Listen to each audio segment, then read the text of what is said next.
तर पुढच्या आपल्या सत्कारावरती राजकीय वारसा लाभलेल्या परंतु स्वकर्तृत्वाने आपलं नाव उज्ज्वल करणाऱ्या माननीय आमदार प्रकाशराव भारसागे यांच्या स्मित कन्या आहेत. जरा टाळ्यांचा जोरदार टाळ्या रुपालीताई भारसागे तिडके यांच्यासाठी.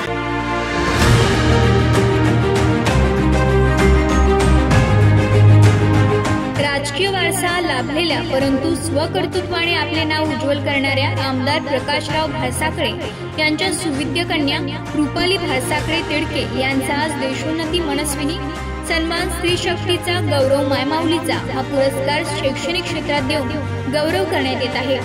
रुपाली यांना महिलांसाठी कार्य करण्याची लहानपणापासूनच इच्छा होती. आई वडील पती केतन तिडके सासू सासरे यांच्या प्रोत्साहनाने त्या आज शैक्षणिक क्षेत्रात आपले नाव उज्ज्वल करीत आहेत. पल ओएस्टर स्कूल दर्यापूरचे त्या संचालक पद भूषवित असून या शाळेच्या माध्यमातून विद्यार्थ्यांचे भविष्य उज्ज्वल करीत आहेत. त्यांच्या या शाळेत महिला विशेष म्हणजे सर्वच महिला शिक्षिका कार्यरत आहेत. त्यांच्या या शाळेमध्ये सुरुवातीला केवळ 7च विद्यार्थी होते. आता या शाळेत 750च्या वर विद्यार्थ्यांची पटसंख्या आहे. रुपाली यांच्या मार्गदर्शनात शाळेने विविध क्षेत्रात यश पटकाविले आहे. विशेष म्हणजे शाळासह त्या विविध संस्थांमध्ये विविध पदांवर कार्यरत आहेत. त्यांच्या या कार्याला मनस्विनीचा त्रिवार सलाम. पल ओएस्टर स्कूल दर्यापूरच्या ज्या संस्थांच्या आहेत त्यांच्या शाळेमध्ये पल स्कूलमध्ये भारसागे तिडके आपला सन्मान स्त्री शक्तीचा गौरव मायमाऊलीचा मनस्विनी पुरस्कार 2024 आम्ही तुमचा सत्कार करतो. आपल्याला त्रिवार अभिनंदन म्हणजे रुपाली भारसागे तिडके. मनपूर्वक आभार. शिक्षिका कन्या माननीय रुपालीताई भारसागे तिडके. जोरदार टाळ्या एकदा वाजल्या ताईसाठी. सर्वप्रथम सर्वांना नमस्कार.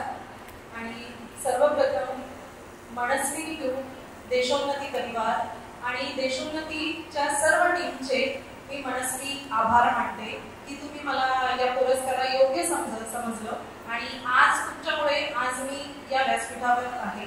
सो धन्यवाद, थँक्यू व्हेरी मच.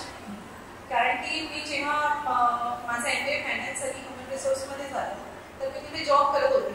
बट तेव्हा वडिलांना असं वाटलं की स्वतःपुरता विचार न करता आपल्या विचाराची व्याप्ती वाढव आणि ग्रामीण भागातल्या मुलांसाठी काहीतरी कर, म्हणून परत ये. म्हणून 12 तास तिथे जॉब केल्यापेक्षा इथे लहान मुलांसाठी काहीतरी कर की जे इंग्लिश मीडियम स्कूलची फीस भरू शकत नाही आणि त्यांना इंग्लिश मीडियमचं शिक्षण उपलब्ध होऊ शकत नाही, त्यांच्यासाठी काहीतरी कार्य कर. तर मी परत आले आणि दर्यापूरला एक छोटीशी पेड स्कूल ओपन केली प्ले ग्रुप पासून. आता माझ्या स्कूलला 12 वर्ष झाली आहेत.